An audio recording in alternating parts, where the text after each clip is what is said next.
जाधवांची कन्या भोसलेंची सून, शिवबांची माता भाग्य कोणते अजून. हिंदवी स्वराज्याची पताका नभी अभिमानाने डोलते. लक्ष देऊन ऐका मी जिजाऊ बोलते, लक्ष देऊन ऐका मी जिजाऊ बोलते. तो फार धामाधुमीचा काळ होता. महाराष्ट्र चहूबाजूने शत्रूने वेढला गेला होता. शत्रू गोरगरीब रयतेवर जुलूम करीत, अत्याचार करीत. अशा या काळात पारतंत्र्यात यश, स्वाभिमान, कीर्ती आणि मातृत्वाचे देणं लाभलेल्या यदुवंशात लखुजीराव जाधवांच्या घरी म्हाळसा राणीच्या पोटी आमचा जन्म झाला. 4 भावंडांच्या पाठीवर एक कन्यारत्न जन्माला आले म्हणून हत्तीवरून साखर वाटली.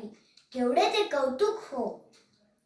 आजच्या माझ्या बहिणींनो, मातांनो, तुम्ही स्वतः किती जणी आपल्या मुलीचे स्वागत खुल्या मनाने करतात.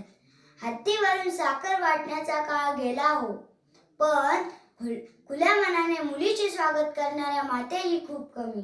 ही खंत आज मी व्यक्त करते. आमच्या मातोश्री म्हाळसा राणीने आम्हाला 6 वर्षाचे ज्ञान दिले. आम्ही रामायण, महाभारताचे ज्ञान ऐकले व समजावून घेतले. त्यातूनच आमच्या मनात तयार झालेली हिंदवी स्वराज्याची संकल्पना प्रत्यक्षात साकार करण्यासाठी शिवबांनी ज्ञान, चारित्र्य, चातुर्य, संघटन व पराक्रम अशा राजस्व गुणाचे बाळकडू दिले आणि शिवबांनी आमच्या संस्काराचे फलित केले आणि हिंदवी स्वराज्याची स्थापना केली. धन्यवाद.